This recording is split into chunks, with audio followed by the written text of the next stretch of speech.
Driver union की हड़ताल के दूसरे दिन भी जारी। जी हां, ड्राइवर यूनियन की हड़ताल का आज दूसरा दिन भी जारी रहा और दूसरे दिन राजधानी देहरादून से लेकर पचदून विकास नगर में भी हड़ताल का मिलाजुला असर देखने को मिला।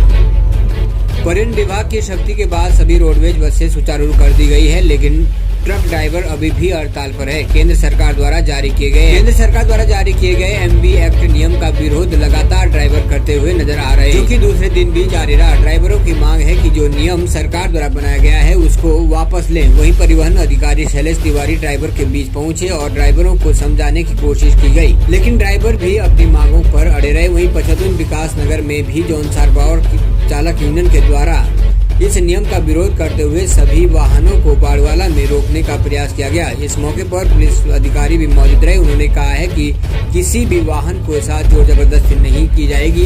यूनियन चालक यदि विरोध करना चाहते हैं तो शांतिपूर्वक विरोध कर, और जो स्वेच्छा से इस विरोध में सम्मिलित होना चाहता है उसी वाहन को रोका जाए। वहीं परिवहन अधिकारी ने भी कहा है कि ड्राइवर अपना विरोध कर रहे हैं, लेकिन हमारी अपील है कि शांतिपूर्ण तरीके से अपनी बातों को रखें, किसी के साथ जबरदस्ती न करें।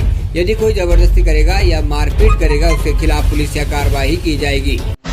नमस्कार, डीसीपी न्यूज उत्तराखंड में आप सभी का अपना स्वागत है। मैं आपके साथ दीवान नौटियाल और इस वक्त हम मौजूद है पचदून विकास नगर के बाड़वाला में, जहां पर की जौनसार बावर चालक यूनियन के द्वारा यहां पर विरोध व्यक्त किया गया है। आप देख रहे हैं जगह जगह जो है ड्राइवरों के द्वारा एक विरोध व्यक्त करते हुए आज जो है जाम लगाया गया है। तो कहीं ना कहीं उनकी जो कुछ शिकायतें हैं कि जो कुछ नियम कानून गवर्नमेंट के द्वारा उन पर थोपे गए हैं, जिसमें हर तरीके से जो है ड्राइवर ही पीसा जा रहा है, उसको लेकर इनका एक विरोध प्रदर्शन है। हम जानने की कोशिश करते हैं कि जौनसार बावर चालक यूनियन में से कुछ चालक की क्या प्रतिक्रिया इस पूरे प्रकरण को लेकर है और किस तरीके से यहाँ पर जो वाहनों को है वो रोका जा रहा है। क्या वो प्रेशराइज करके रोका जा रहा है या फिर स्वतंत्र इच्छानुसार यहाँ पर सम्मिलित होना चाहिए। साथ में पुलिस महकमा भी यहाँ पर मौजूद है, उनकी प्रतिक्रिया जानने की कोशिश करेंगे और कोशिश करते हैं कि जो भी इनके डाउट्स होंगे, क्योंकि इससे खासतौर पर आम पब्लिक ही परेशान हो रही है। आम पब्लिक को इसका खामियाजा भुगतना पड़ सकता है, क्योंकि कोई ना कोई हॉस्पिटल जा सकता है, किसी और आवश्यक कार्य से जा सकता है, और जिस तरीके से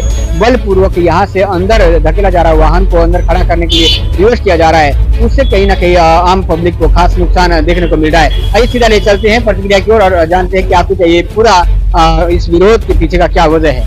जी भाई साहब, किस बात को लेकर विरोध है और यहाँ पर सारी गाड़ी आपने खड़ी कर रखी है? विरोध इस प्रकार से है कि जो हमारे ऊपर जो ये जुर्माना और जो नया कानून बनाया है, तो इसके बारे में ये जो धरना प्रदर्शन दे रखा है लोगों ने, ये कह रहे हैं कि 10 साल की सजा और 50 लाख रुपए जुर्माना है। ठीक है, तो हम कहाँ से दे पाएंगे भाई, आप ये बताओ कि कहाँ से दे पाएंगे लोग। ठीक है, इतनी हमारा इनकम नहीं है जितने इन्होंने जुर्माना और सजा बोल दे रखी है कि 10 साल की सजा। लेकिन समझने वाला विषय ये है ना सर कि ड्राइवर के लिए सजा है। अगर घटना होती है तो दोनों तरफ से ड्राइवर ही तो होंगे। उस साइड भी गाड़ी आ रही, इस साइड भी गाड़ी आ रही, तो कैसे आप ये निर्धारित करेंगे कि कौन से ड्राइवर की गलती है? ये तो एक नियम कानून के अंतर्गत होगा ना। हर ड्राइवर को दोष देना कहाँ तक लेना का? मैं ये कहता हूँ कि अगर नियम बनाना है तो सबके लिए नियम बनाइए आप, चाहे वो प्राइवेट वाला हो, चाहे टैक्सी वाला हो, चाहे कोई भी हो, लेकिन जो ड्राइवर सीट पे बैठा है वो तो ड्राइवर ही है ना। हमारे ऊपर ये कानून बना रखा इन्होंने कि 80 से स्पीड तो गाड़ी नहीं चलानी चाहिए, स्पीड गवर्नर लगा हुआ है। ठीक है, तो हमारे ऊपर तो पहले ही कानून बना हुआ है। ठीक है, उसके बाद आप ये सोचो जो प्राइवेट गाड़ी वाला है वो 120 140 पे चलता है। मैं भी आप गाड़ी लेके आ रखा हूँ यहाँ पर। ठीक है, तो जब हम दिल्ली या चंडीगढ़ जाते हैं तो हमारी जो हाईवे पे गाड़ी चलती है 80 से ऊपर जाती नहीं गाड़ी, क्योंकि सरकार ने पहले हमारे ऊपर कानून बना रखा है। ठीक है, आप ये बताइए प्राइवेट के लिए कोई कानून ही नहीं है। वो चाहे हाईवे में 140 चलाएं चाहे 130 चलाएं, और उन्हें अगर वो एक्सीडेंट भी कर दें 140 में अगर गाड़ी चला रहे हाईवे में, तो एक्सीडेंट उनसे ज्यादा एक्सीडेंट उनसे होता है ना। आप कह रहे हो कि प्राइवेट के लिए कोई रूल नहीं है, तो यहाँ पे जो भी सारी गाड़ी आपने रोक रखी है क्या गवर्नमेंट की?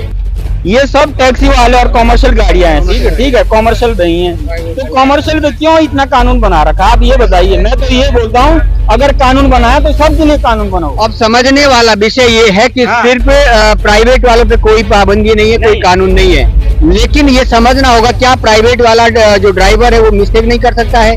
क्या यदि कॉमर्शियल ड्राइवर के साथ कोई दुर्घटना घटती है, उस सिचुएशन को पहले देखा जाना चाहिए ना जनाब।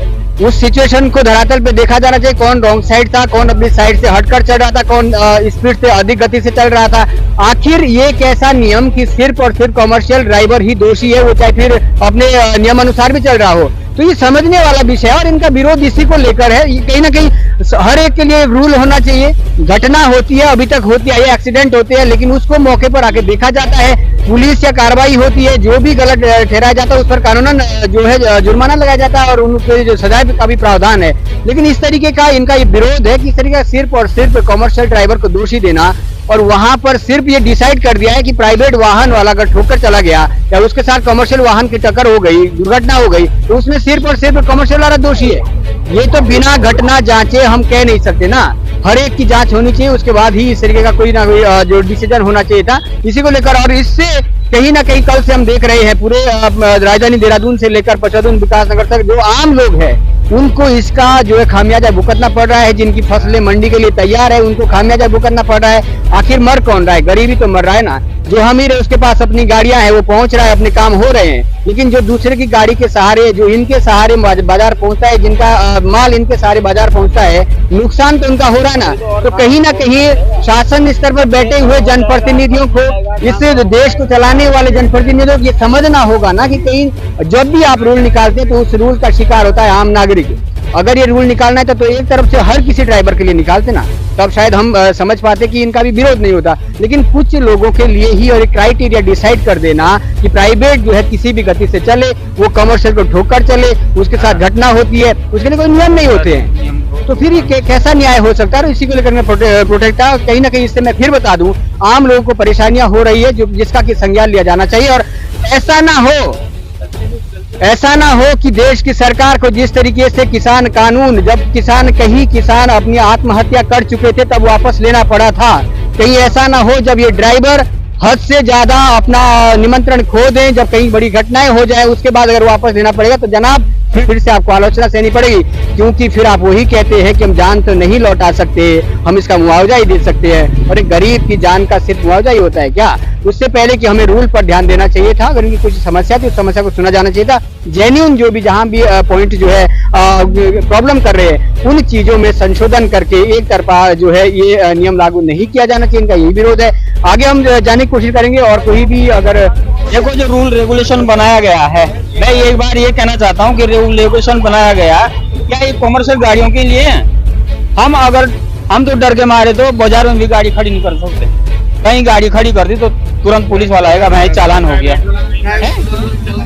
परसों नरसों में घंटा घर में वहाँ 5 मिनट गाड़ी लगाई, पुलिस वाले ने मेरा गाड़ी का फोटो खींच दिया। क्यों भाई? 5 मिनट हो रहे हम गाड़ी सवारी उतार रहे हैं।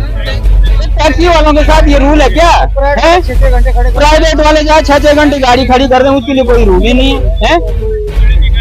तो मैं तो ये कहना चाहता हूँ कि अगर रूल रेगुलेशन और कानून बनाना है तो सबके लिए बनाइए, प्राइवेट गाड़ी हो चाहे कमर्शियल हो चाहे कोई भी हो, ठीक है। इस यूनियन को लेकर, इस पूरे प्रोटेक्ट को लेकर आपका कहीं ना कहीं कब तक ये आप वापस लेंगे और क्या किसी से ये संगठन स्तर पर बातचीत हो रही है? संगठन स्तर पर ये धरना किया जा रहा है, कौन इसका लीडिंग कोई कर रहा है?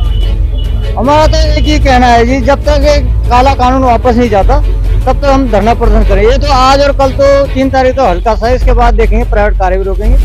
क्योंकि तो कमर्शियल पे ही देख लो जी, जुर्माना है। मान लो मैं आपको एक्सीडेंट करता हूँ, हर इंसान ड्राइवर चाहता है मैं चिट्ठी बचा के चलूँ, तो मैं आपको बचाने के लिए अगर आपका सहयोग करना चाहूँ तो पब्लिक मुझे मार देगी। और भाग करके सिलेंडर होना चाहता हूँ, जान बचाता हूँ तो मुझे 10 साल सजा है। 51 साल की उम्र में 10 साल उम्र काट लूँ सर, मैं 61 साल में क्या करूँ घर आ?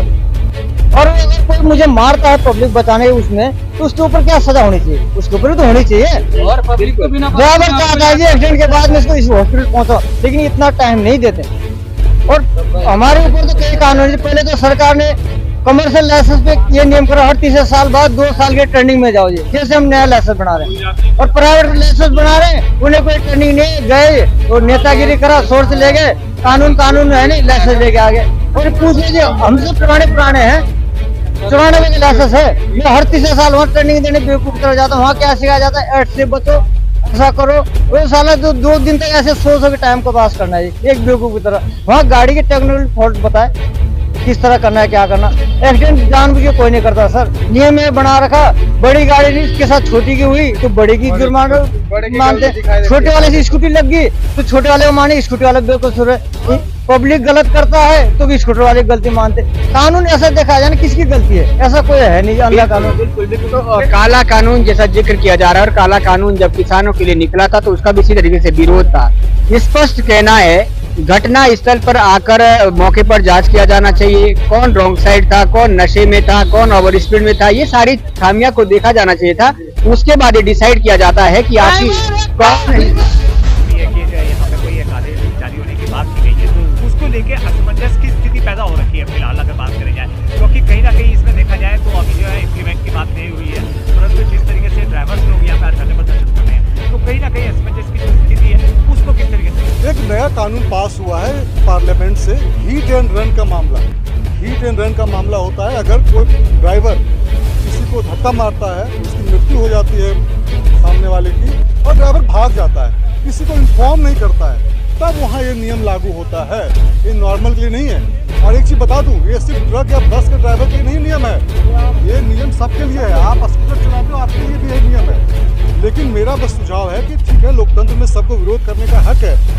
कई लोग, कल भी लोगों ने विरोध किया था, कल मैं यहाँ था, आज भी लोग हैं, लेकिन मेरा सिर्फ अनुरोध है कि शांतिपूर्ण ढंग से आप जो भी करना है। और एक बात और है, सिर्फ मौखिक बोलने से कुछ नहीं होता है। आप अपनी बातों को रखिए कि सर ये कानून है, मुझे इस पॉइंट पे ऑब्जेक्शन हमारा है और हमारा सुझाव है कि इसमें ये चीज़ ऐड कर दो आप, तो उसको हम लोग शासन में भेजेंगे और केंद्र सरकार के पास भी जाएगा वो। हम लोग पूरा विरोध जो विरोध कर रहे हैं उनकी बात हम समझते हैं। सबसे बड़ा सवाल आज यहाँ पर आप लोग जो है कल से जो है प्रदर्शन कर रहे हैं, जो जिसको लेके कि यहाँ पे जो प्रावधान आया है कि सजा का और जुर्माने का, उसको लेकर कहीं ना कहीं विरोधाभास हो रहा है, ठीक है ना। और खास करके अगर बात करें ड्राइवर्स की, तो ये जो देखा जाए मालिकों और ड्राइवरों के बीच में क्या तालमेल चल रहा है। ऐसा है, ये जो ड्राइवर होते हैं ये बेचारे एकदम गरीब फैमिली से होते हैं। जो कानून बनाया है कि पैसे जमा करने पड़ेंगे, हॉस्पिटल ले जाना पड़ेगा, भाई एक्सीडेंट हो जाता है, एक्सीडेंट कोई करके तो करता नहीं है, कहीं ना कहीं गलतियाँ रहती हैं तो एक्सीडेंट होता है। एक्सीडेंट होता है तो ड्राइवर 5 लाख रुपए कहाँ से भरेगा?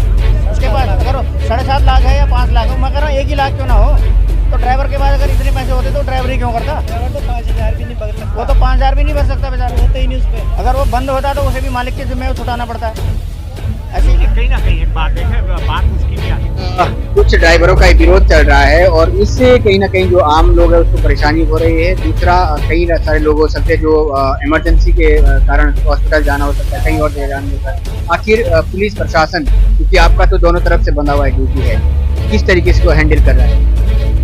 ये जौनसार वाहन चालक एसोसिएशन द्वारा जो आज आह्वान किया गया था, इस संबंध में हमारे द्वारा इनके पदाधिकारी को अवगत करा दिया गया है कि यदि कोई स्वेच्छा से इसमें सम्मिलित होना चाहता है तो सम्मिलित हो और अनावश्यक रूप से किसी गाड़ी को बलपूर्वक यहाँ खड़ा न किया जाए या रोका न जाए। इस संबंध में हमारे द्वारा फोर्स भी लगा दिया गया है और अब यथावत रूप से वाहन चल रहे हैं। अभी तक आपको लगता है कि कोई भी ऐसा वाहन नहीं है जिसको जबरदस्ती प्रेशराइज करके अंदर खड़ा किया गया है? हाँ, देखने से तो ऐसा ही लगता है, नहीं तो कोई हमारे पास जरूर आता इसकी शिकायत करने से हमारे को बलपूर्वक रुकाया गया है, जबरदस्ती रुकाई। तो ये आपने सुनी, अभी पुलिस अधिकारी यहाँ पर मौजूद थे और उन्होंने स्पष्ट किया है कि हम ड्यूटी दे रहे हैं और जो भी वाहन को जबरदस्ती अगर ड्राइवर यूनियन यहाँ पर रोकेगा तो कहीं ना कहीं उनको ऐसा नहीं किया जाना चाहिए। जो भी है अपने स्वेच्छा से इस विरोध में सम्मिलित होना चाहता है वो यहाँ पर सम्मिलित हो सकता है, अन्यथा किसी भी वाहन को जबरदस्ती से यहाँ खड़ा नहीं किया जाएगा। खास खबर देख रहे थे आप पचदुन विकासनगर से डीसीपी न्यूज के साथ दीवान नौटियाल की खास रिपोर्ट। आगे के लिए बने रहेगा हमारे साथ, तब तक के लिए हमें दीजिएगा इजाजत। नमस्कार।